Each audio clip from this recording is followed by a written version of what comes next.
Bismillahirrahmanirrahim. Assalamualaikum warahmatullahi wabarakatuh dan selamat malam.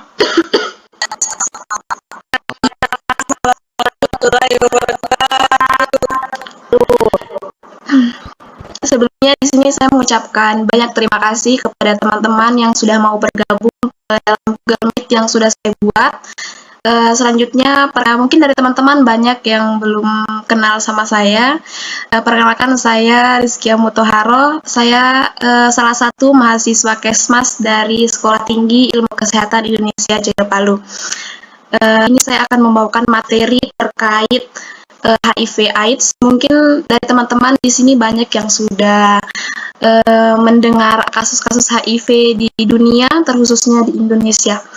Kali ini saya akan membahas tentang apa itu pengertian dari HIV, kemudian apa saja penyebabnya, kemudian bagaimana cara penularannya, cara diagnosisnya, sampai dengan pencegahan hingga pengobatannya. Jadi mungkin dari teman-teman sudah banyak mendengar kasus tentang HIV di Indonesia.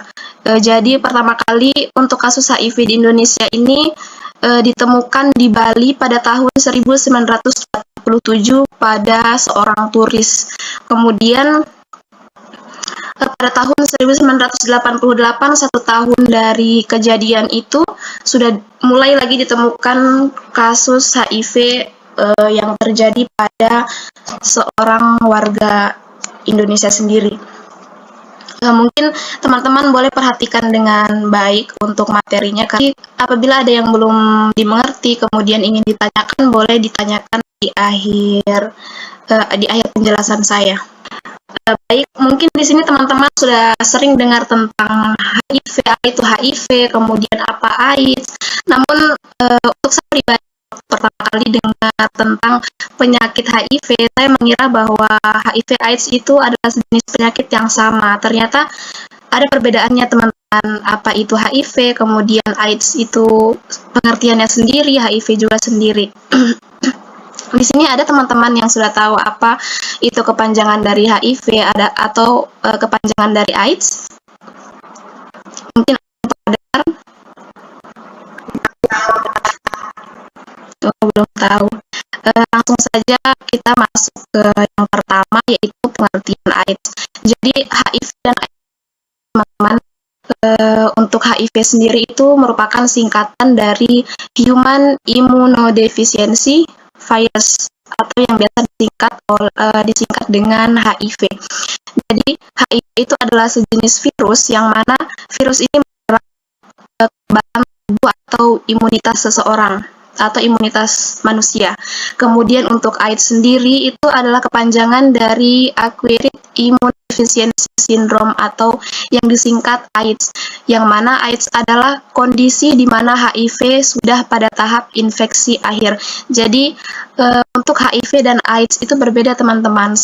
Untuk HIV itu adalah jenis virusnya, kemudian AIDS itu adalah tingkat akhir dari seseorang terinfeksi. Jadi saat pertama kali seseorang terinfeksi virus HIV, dia belum bisa dikatakan AIDS. Nanti sudah pada tingkat gejala akhir, kemudian baru bisa dikatakan dia mengidap AIDS. Begitu teman-teman. Jadi untuk HIV dan AIDS itu berbeda. Kemudian selanjutnya yaitu apa saja sih penyebab dari penyakit HIV/AIDS di Indonesia? Itu umumnya penyakit HIV/AIDS sendiri dikarenakan seperti darah, cairan tubuh seperti darah, sperma, cairan vagina, dan air susu. Tetapi tidak semua cairan tubuh pada manusia itu bisa menularkan HIV/AIDS, teman-teman. Jadi yang hanya bisa menularkan HIV itu cairan tubuh yang ada pada cairan tubuh seperti darah, sperma, cairan vagina, dan air susu. Jadi teman-teman, ini juga tidak menjadi saat mungkin nanti ada orang terdekat kita yang mengidap atau yang terinfeksi virus HIV, tidak menjadi penyebab kita harus mengucilkan mereka dari lingkungan sosial, karena pertama untuk penyebaran virus HIV sendiri itu nanti adanya kontak langsung dengan cairan tubuh seperti darah, sperma, cairan vagina, dan air susu. Apabila kita tidak melakukan donor darah dengan si penderita, kemudian tidak melakukan hubungan intim dengan si penderita, kemudian untuk air susu ini sendiri Itu seperti ibu hamil yang kemudian ibu tersebut terinfeksi virus HIV, kemudian yang melahirkan, kemudian ayah disusui, itu kemungkinan besar teman-teman bahwa anaknya mengidap virus HIV dan kemungkinan besar anaknya juga terinfeksi. Kemudian kita masuk di faktor resiko. Jadi ada beberapa orang nih teman-teman yang kemungkinan besar yang berpeluang terkena virus HIV. Yang pertama, orang yang melakukan hubungan intim tanpa alat kontrasepsi. Jadi saat seseorang melakukan hubungan intim dengan orang yang terinfeksi virus HIV, itu dia berpeluang besar untuk terinfeksi virus HIV juga. Karena mungkin teman-teman tahu tanpa adanya alat kontrasepsi, jadi cairan sperma atau cairan vagina itu bisa masuk ke dalam tubuh seseorang. Kemudian selanjutnya yang berpeluang besar juga itu orang yang sering membuat tato atau tindik. Jadi yang mungkin teman-teman pernah lihat di VT atau di film, orang yang membuat tato itu dia menggunakan jarum sehingga saat ada seseorang yang tidak terinfeksi kemudian ingin membuat tato di sebuah tempat pembuat tato, kita tidak tahu kalau mungkin jarumnya itu belum disterilkan. Jadi saat ada seseorang yang tadinya terinfeksi kemudian membuat tato di tempat itu, kemudian jarumnya tidak disterilkan, kemudian digunakan kembali jarumnya untuk seseorang yang tidak terinfeksi, bisa jadi orang yang tidak terinfeksi tadi akan terinfeksi virus HIV. Kemudian yang ketiga itu penggunaan narkotika suntik. Sama halnya seperti jarum yang digunakan untuk membuat tato tadi. Jadi saat narkotika jenis suntik, kemudian suntik yang digunakan itu tidak steril, itu bisa saja menjadi salah satu perantara terinfeksi virus HIV ini, teman-teman. Ya, jadi saat kita tidak tahu kalau mungkin suntiknya sudah pernah dipakai oleh seseorang yang terinfeksi, kemudian tidak steril, kemudian digunakan kembali oleh seseorang yang tidak terinfeksi untuk menggunakan obat-obatan seperti narkotika, akhirnya terinfeksi juga. Kemudian yang terakhir ini orang yang berhubungan intim dengan pengguna narkotika suntik.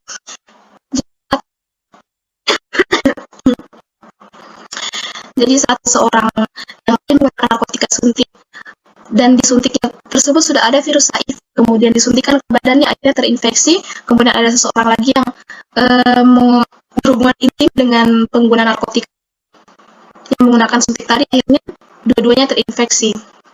Begitu teman-teman. Gejala HIV dan AIDS. Jadi gejala dari HIV AIDS ini ada tingkatannya teman-teman, ada tahap 1, tahap kedua, dan tahap ketiga, dan setiap tahapnya ini berbeda-beda gejalanya. Jadi untuk masa inkubasi dari penyakit HIV ini cukup lama teman-teman, tapi itu tergantung lagi dengan daya tahan tubuh dari seseorang yang terinfeksi tersebut. Jadi ada yang sampai berpuluh-puluh tahun, ada yang berbelas-belasan tahun. Jadi setiap tahap dari gejala HIV ini berbeda-beda gejalanya.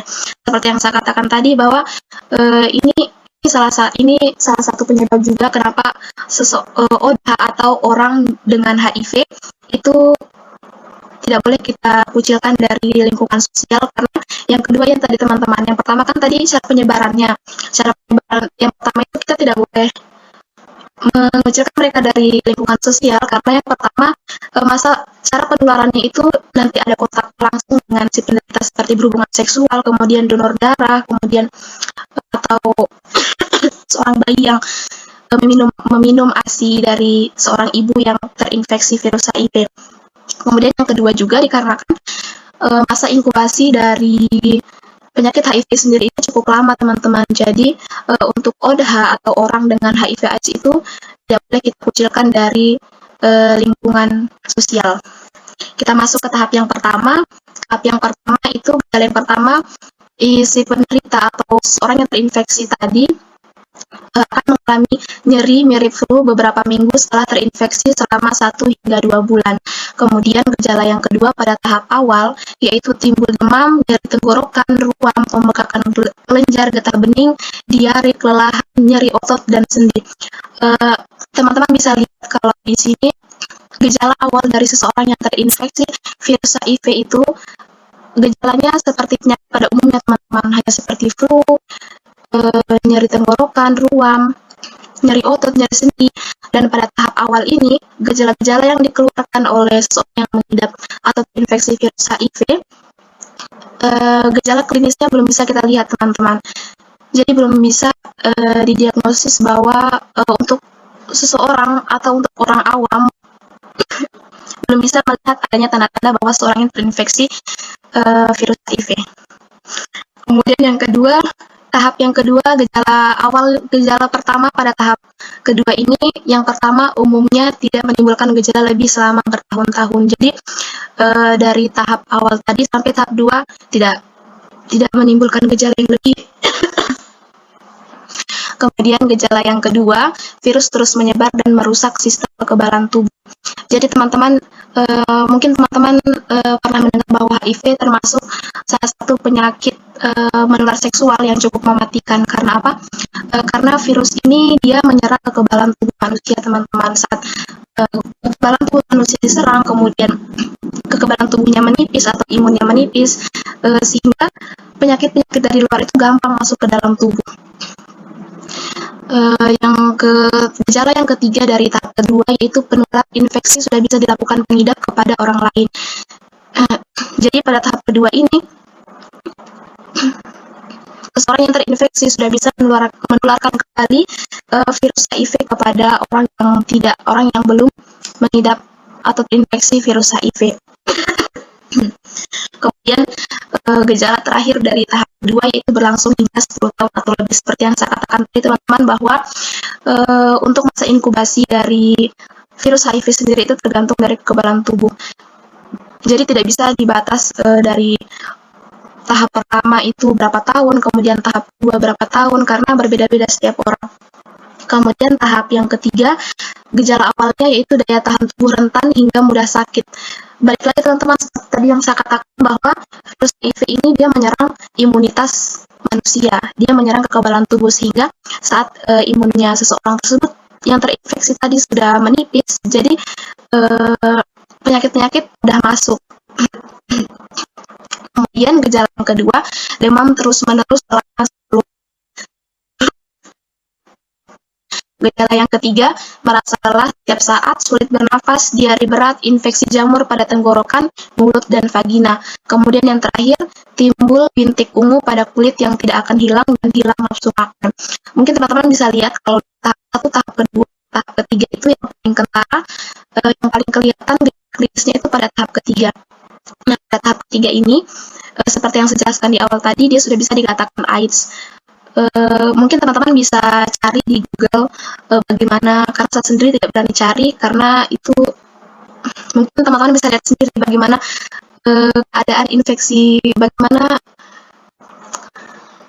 infeksi jamur pada tenggorokan, mulut, dan vagina pada orang yang terinfeksi virus HIV. Jadi pada tahap ketiga ini sudah kelihatan teman-teman, mungkin ini tahap yang gejalanya bisa dikatakan yang beda dari penyakit-penyakit lain. Karena hanya pada seseorang yang terinfeksi, hanya pada penyakit HIV saja yang mengalami infeksi jamur pada tenggorokan, mulut, dan juga vagina. Kemudian timbul bintik ungu pada kulit yang tidak akan hilang dan hilang nafsu makan.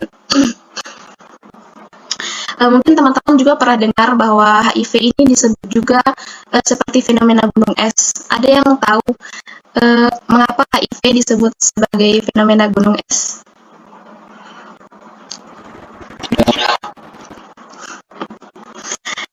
Teman-teman, kenapa virus HIV disebut seperti fenomena gunung es? Karena mungkin teman-teman pernah lihat di film kalau gunung es itu dia yang terlihat hanya di pucuknya saja. Begitupun dengan virus HIV.